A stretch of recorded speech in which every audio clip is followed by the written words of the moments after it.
એક ભાઈ જે ઘરનું સંચાલન કરે, પોતે કરોડોની અંદર એની આવક, નાનો ભાઈ બિચારો 2-5 ધંધા ફેરવે, પણ છતાંય તે ધંધાની અંદર ક્યાંય સેટ ન થાય એટલે નાનકડી એવી નોકરી કરે અને એમાંથી ઘર પરિવાર ચાલે. મોટા ભાઈ કે એ પ્રમાણે ઘર ચાલતું હોય. મોટા ભાઈ સાંજે ઘરની અંદર આવે, એક શેરીમાં એમાંનું મકાન, એ મકાન નંબર એનો 28, એટલે ધીરે ધીરે બહાર ઊભા હતા ને તો એમાંથી એક શેરડીને સાંઠો એને કપાય, છોકરા વાટું લેતો જાઓ, એક જ શેરડીને સાંઠો એટલે કાપી દીધા, એને 2 ભાગ કર્યા. આપણને ખબર છે પૂંછડિયાનો ભાગ હોય ને મોળો હોય અને ઉપરનો થોડોક ભાગ હોય ને થોડોક મીઠો હોય, એટલે એ મોળો અને મીઠો ભાગ બે લઈને એક હાથની અંદર મોળો ભાગ હતો ને એક હાથની અંદર મીઠો ભાગ હતો. અને ઘરની અંદર આવ્યા ભાઈ, 25 નંબરનું ઘર જેવું ક્રોસ થયું ને એટલે 28 નંબરની અંદર દેખાયું 2 દીકરા રમે છે. જે બાજુના હાથની અંદર મોળો ભાગ છે એ બાજુ પોતાનો દીકરો રમે છે અને જે બાજુના હાથની અંદર મીઠો ભાગ છે એ બાજુ પોતાના ભાઈનો દીકરો રમે છે. એટલે ધૃતરાષ્ટ્ર વૃત્તિ આને કહેવાય. ત્યાં જેવા નજીકી બાળકોની સાથે ગયા ને એટલે તરત જ આમ કરી આમ હાથની ચોકડી મારી દીધી, લ્યો છોકરાઓ શેરડી ખાઓ. પોતાના છોકરાને તો કે મીઠો ભાગ આવે, પોતાના ભાઈના દીકરાને તો કે ક્યાં કેટલું બધું કમાય છે, એને તો કે મોળો ભાગ આવે. અને આવા ધૃતરાષ્ટ્ર અત્યારે ગલીએ ગલીએ પડ્યા છે, નાકે નાકે પડ્યા છે અને ઘણા ઘણા ઘરની અંદર એ પડ્યા છે.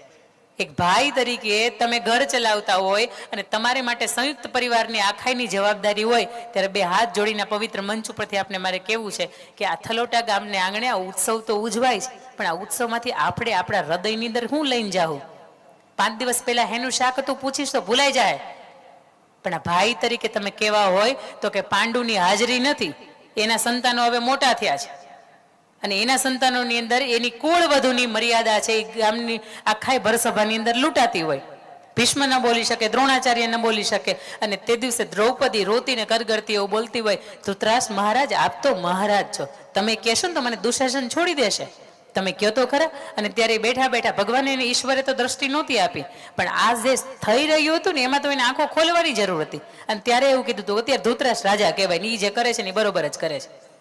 પણ પુત્ર મોહના કારણે એ પાંડવોએ 5 ગામડા જેટલી જમીન માગી હતી ને તેથી એવું કીધું હતું કે અણી જેટલી એ નહીં આપું, જેથી ભાઈઓ ભાગલા પડે ને તેથી વિચારજો કે મેં આખી જિંદગી વહીવટ તો કર્યો છે પણ મારાથી નાનો છે ને એને ઈશ્વરની કૃપાથી થોડુંક બુદ્ધિ ઓછી છે, બળે ઓછું છે, એની પાસે સામર્થ્ય ઓછું છે અને મારી કરતાં એની પાસે વગે ઓછી છે. તેથી એના જીવનની અંદર ક્યારેક ઘટનારો કોઈ પ્રસંગ આવે ને તે દિવસે એક ભાઈ તરીકે તમે એની હારે ઊભા રહેજો. અને ઘરની પહેલી દિવાલ કહેવાય. અને ઘરની પહેલી દિવાલ મજબૂત હોય ને તો સમાજને વાંધો ન આવે અને તો ઘરને વાંધો ન આવે. બીજું મારે તમને ઉદાહરણ આપવું છે, ભાઈ તરીકે તમે કેવા હોય. આદર્શ રામને તમે હંમેશા પૂજ્યા, તમારા ગામની અંદર તો પ્રભુ શ્રી રામનું મંદિર પણ છે અને મારા ઈષ્ટદેવે છે. એટલે રામની વાત ન કરું, સરદાર વલ્લભભાઈ પટેલની વાત ન કરું, ત્યાં સુધી મને એમ લાગે આ મંચ ઉપર કંઈક અધૂરપ રહી. પ્રભુ શ્રી રામને જ્યારે 14 વર્ષનો વનવાસ મળ્યો અને 14 વર્ષના વનવાસની અંદર વનની અંદર પોતે આગમન કર્યું એટલે વનદેવી એને પ્રણામ કર્યા અને કીધું, પ્રભુ તમારું આ વનની અંદર સ્વાગત છે, હું તમારી સેવા શું કરી શકું? અને તે દિવસે ભગવાને એવું કીધું હતું પ્રભુ શ્રી રામે કે વનદેવી તમારું મારું સ્વાગત જ કરવું હોય ને તો તમે એવું કરો કે રસ્તાની અંદર અમને કાંટા ખૂબ વાગ્યા છે, આ રસ્તાના કાંટા છે ને એને તમે હટાવી દો તો અમને એવું લાગશે કે તમે અમારી ઉત્તમ સેવા કરી. વનદેવી એને પૂછે છે એ સમયે વનદેવી મરક મરક હસે છે અને એ પ્રભુ શ્રી રામને એવું કહે છે કે પ્રભુ આપ તો વચનના પાકા છો ને તમે 14 વર્ષ સુધી વનની અંદરથી જવાના નથી, હવે છતાં એમ કહો છો કે રસ્તાની અંદર કાંટા ખૂબ વાગ્યા છે, રસ્તામાંથી હવે મારે અહીંથી નીકળવાનું જ નથી તો એમ કેમ કહો છો કે તમે અહીંથી કાંટા છે એ ઉઠાવી લ્યો? અને તે દિવસે પ્રભુ શ્રી રામ ઉત્તમ તમને વાત કરે છે કે 14 વર્ષ સુધી મારે તો નથી જવાનું, પણ હું જ્યારે વનની અંદર આવ્યો ને ત્યારે ભરત મામાને ઘેર ગયો હતો. ભરતને ખબર નથી કે આ રામ છે ને એ વનની અંદર વયા ગયા છે, જેથી ભરતને ખબર પડશે ને કે મારા ભાઈ હવે અયોધ્યાના નરેશ નથી બન્યા, એને 14 વર્ષનો વનવાસ મળ્યો છે. તે દિવસે ભરત દોડતો દોડતો, હાંફતો હાંફતો, ભાગતો ભાગતો અને ચરણ પદ કે પહેર્યા વિનાના કે પછી રથની અંદર બેઠા વગરનો આવશે. આ કાંટા મને વાગે ને તો પોસાય. પ્રભુ શ્રી રામ એવું કહે છે કાંટા મને વાગે ને મારા જીવનની અંદર તો પોસાય, પણ મારા ભાઈને ન વાગવા જોઈએ. સાહેબ આ રામ છે ને એને આપણે આદર્શ માનીએ છીએ અને એની પાસેથી આ વાત આપણે શીખી શકીએ. જીવનની અંદર કષ્ટ આવવા હોય ને, ઈશ્વરને કઈ મહાકાળી માને કઈ તારે કષ્ટ દેવા હોય ને તો મને દેજે, મારા સમાજ કે ગામને તો પછીની વાત છે, પણ મારા ભાઈના જીવનના જે કષ્ટો છે ને એ ન આવે. અને તમને એમ થાય તમારી મારા ખીચામાંથી હમણાં એક ચલની નોટ કાઢીએ ને તો એ નોટની અંદર ગાંધી બાપુની મૂર્તિ છે, ગાંધી બાપુનો ફોટોસ છે. ગાંધી બાપુ એટલે રાષ્ટ્રપિતા કહેવાય, છતાંય આજે વર્લ્ડનું સૌથી ઊંચામાં ઊંચું સ્ટેચ્યુ સરદાર વલ્લભભાઈ પટેલનું હું કેમ બને? પાટીદારના સંતાન તરીકે આપણને આમ ભારોભાર ગર્વ થતો હોય કે આપણો બાપ બેઠો છે. અને તમે સમજો તો ખરા પાટીદાર સમાજના માઈ એટલી ઊંચી છે ને બાપે એટલો ઊંચો છે. માં એટલે 504 ફૂટનું વિશ્વ ઉમિયા ધામ બને છે અને વિશ્વનું સૌથામાં ઊંચામાં ઊંચું કોઈ મંદિર હોય ને તો 504 ફૂટનું માં ઉમિયાનું મંદિર છે. એટલે એની માઈ એટલી ઊંચી છે. અને 597 ફૂટનું સૌથી ઊંચામાં ઊંચું કોઈ સ્ટેચ્યુ હોય ને તો એ સરદાર વલ્લભભાઈ પટેલનું. એટલે એનો બાપે ઊંચો છે. અને જેના માન બાપ બે ઊંચા હોય ને એના વિચાર એના સંતાનોના કોઈ દિવસ નીચા ન હોય. સરદાર વલ્લભભાઈ પટેલને મારા જેટલા માટે યાદ કરવા છે કે અંગ્રેજો બ્રિટિશ સરકાર જ્યારે આ દેશને 15મી ઓગસ્ટ 1947ના દિવસે જવાના હતા એ પહેલાના 52 દિવસ પહેલા એના બ્રિટિશ સરકારે કહી દીધું કે અમે આજથી 52 દિવસ પછી એટલે 14 તારીખની રાત્રે અમે અહીંથી નીકળી જવાના છીએ અને 15 તારીખથી દેશ તમારો. અમે ગુલામી કરી હતી તમારી ઉપર વર્ષો સુધી 200-250 વર્ષ સુધી શાસન કર્યું પણ હવે અહીંથી અમે છૂટા થઈને જવાના છીએ.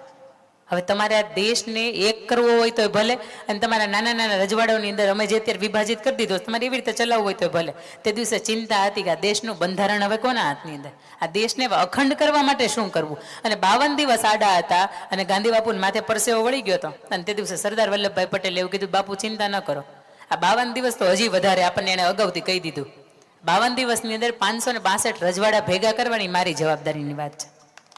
એ 562 રજવાડા તો ભેગા કર્યા સાહેબ પણ પોતે જ્યારે ગૃહમંત્રીનું ખાતું એની હાથમાં હોય સાહેબ એની કેવી જાહો જલાલી હોય, એની પાસે હું ન હોય. અહીંયા ગામનો એક સરપંચ બની ગયા હોય તો હાથ પેટી ખૂટે ને એટલું બધું ભેગું થઈ ગયું હોય. કેટલાય રોડ આખે આખા ખવાઈ જાય, કેટલાય નાળા આખે આખા ખવાય જાય. મને એમ થાય કે એની પાચન શક્તિનું વંદન છે. આપણા સરપંચ એવા નહીં હોય નિખાલે જતા હું એમ મળી હમણાં પાછું એવું નહીં કહેતા સરપંચ સાહેબ અમને કહો છો એમ.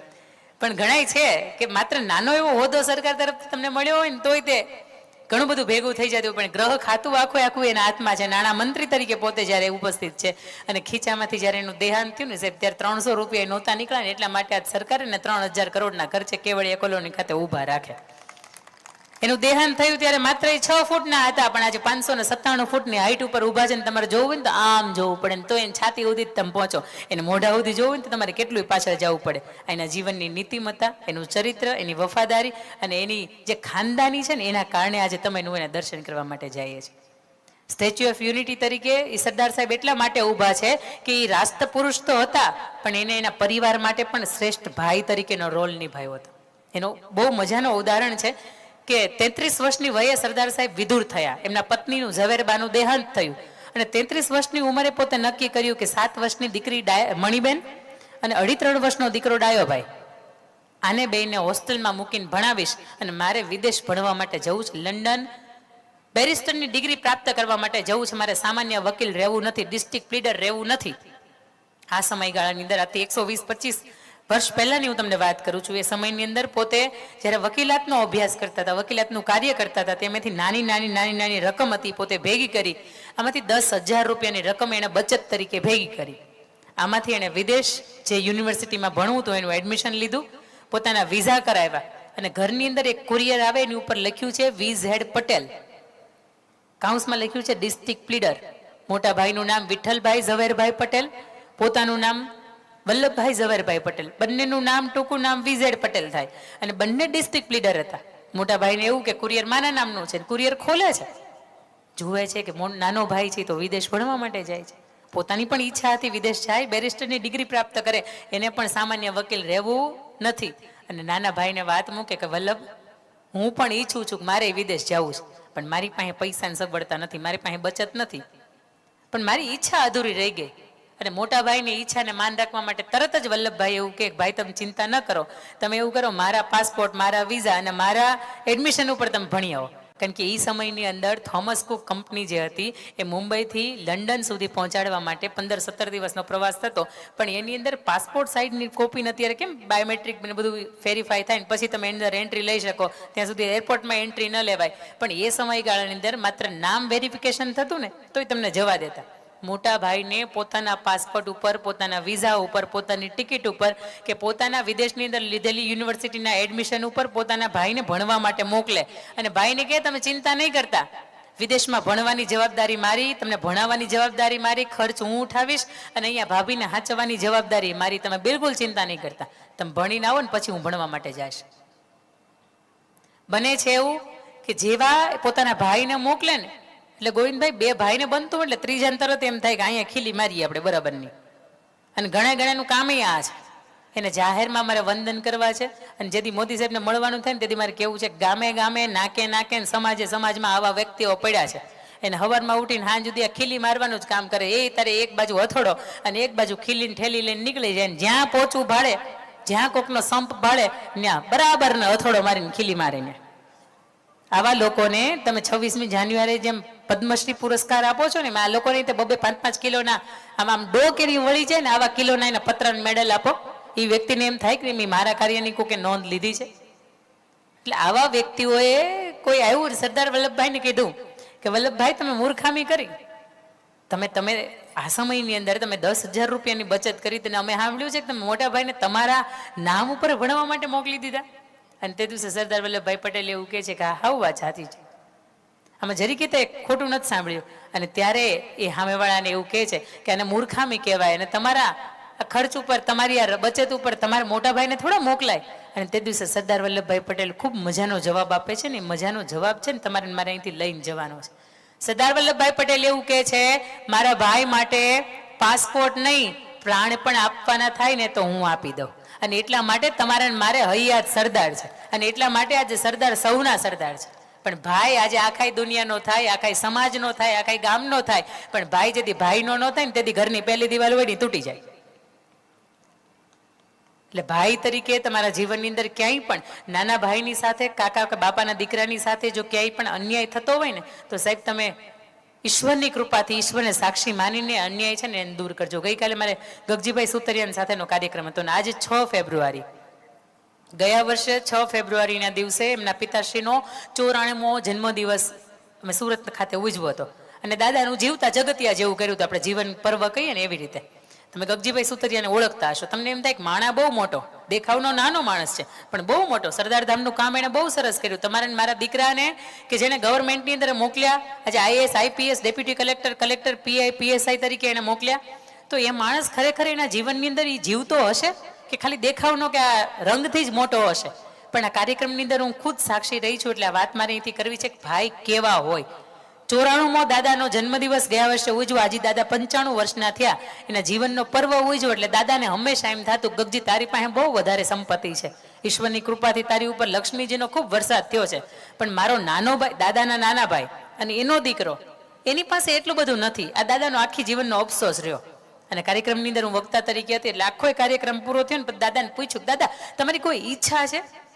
અને ત્યારે દાદા એવું કહેતા હતા કે હું ઈચ્છતો હતો કે લક્ષ્મી છે ને જેટલી તારી ઉપર વળશે ને એવી આ નાના ભાઈના, મારા મોટા ભાઈના બધાને 6 તમે ભાઈઓ બહેનો છો નહીં, 6 ખાલી ભાઈઓ છો, તો 6 એ છે ને હરખું હોય ને તો મને અંદરથી ટાઢક થાય કે નહીં, તું મર્સિડીઝ લઈને આટા મારશો ને તો મારા ભાઈનો દીકરો છે ને એ મર્સિડીઝ લઈને આટા મારે છે. તારી ઘરે તાર દીકરાનો પ્રસંગ છે, તું 5, 15, 20, 25 લાખ વાપરતા વિચારતો નથી ને, તો મારા ભાઈનો દીકરો છે ને એની ઘરે આટલો જ હરખાઈ હોય. હું આવું બસ વિચારું છું. આ મારા જીવનનો છેલ્લો એક અંદરથી ઈચ્છા કહેવાય ને એ રહી ગઈ છે. અને ત્યારે ગગજીભાઈ સુતરિયા મંચ ઉપરથી જાહેરાત કરે છે એના 6 ભાઈઓને લઈને કે દાદા તમે ઈચ્છતા હતા ને કે અમારા બધાની પાસે હરખું રહે, તો એ નાના ભાઈ પાસે કદાચ 5 કરોડની પ્રોપર્ટી છે ને તો એને અમે મૂકીએ છીએ. મારાથી નાનો છે એની પાસે 15 કરોડની પ્રોપર્ટી છે ને એને અમે મૂકીએ છીએ. મારાથી નાનો એના 3 કે 4 નંબરનો ભાઈ છે એની પાસે કદાચ 25 કરોડની પ્રોપર્ટી છે ને એને મૂકીએ છીએ. અને મારી પાસે કદાચ 50 કરોડની પ્રોપર્ટી છે ને અમે મૂકીએ છીએ. અને ફરીથી એને અમે 6 ભાગલા પાડીએ છીએ ને બધાને હરખું થઈ જાય. દાદા તમારા જીવનની અંદર તમે આટલું જ ઈચ્છતા હતા ને, તમે વિચારો તો ખરા, તમને ખબર પડે ને કે રહોડાની અંદર પૂરી થઈ ગઈ છે, કાચી પાકી જે પણ તમને ડીશમાં હોય ને તમે એ ઉપાડ લ્યો, તમારે જેટલી ભૂખ નથી ને છતાંય. આપણે આપણા ભાઈ માટે શેઢો વીઘો જમીન હોય ને, આપણને ખબર પડે ને કે એને થોડીક એવી દબાવી લીધી તોય આપણે માપણી કરવા માટે જાય છે.